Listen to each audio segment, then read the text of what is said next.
Cobequid. Speaker, we all know that Nova Scotia Power is unreliable at best. People living in the Manor Park land lease community in Walker Avenue area of Sackville, Cobequid know this all too well. Folks there have lost power at least 16 times, and that's just this year, often for hours at a time. Whenever Sackville has an outage, they're usually the first to lose it and amongst the last to get it back. I've heard from multiple residents who've reached out for help. When will the Minister of Energy take action on Nova Scotia Power's unreliable service? I recognize the Honourable Ministerial Assistant to the Honourable Minister of Energy.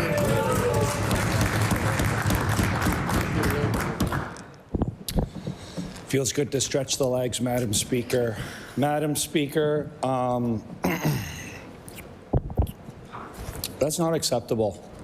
And Nova Scotians deserve better. And I've said it before, but having the long-term planning belong to ISO, Nova Scotia, an independent body that does not have to report to shareholders. They report to Nova Scotians. That's a step in the right direction. And earlier this spring, there was a general rate application made down the street here. And in our submission to the Energy Board,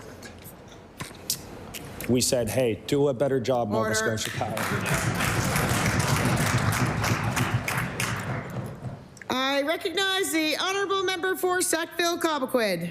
These unacceptable and constant power outages are hurting people in my community. They're paying their expensive bills. They're doing everything right.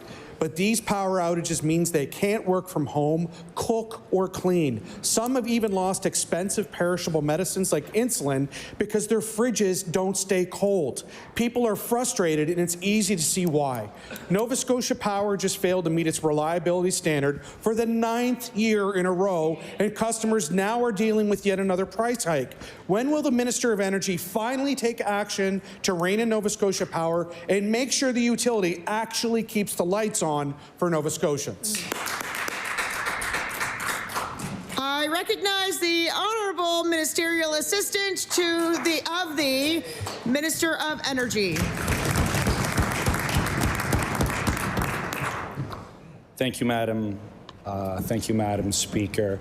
And in that submission to the Energy Board that we made earlier this spring, we had a strong argument for why those rate increases were not deserved and why performance targets are so incredibly important to meet.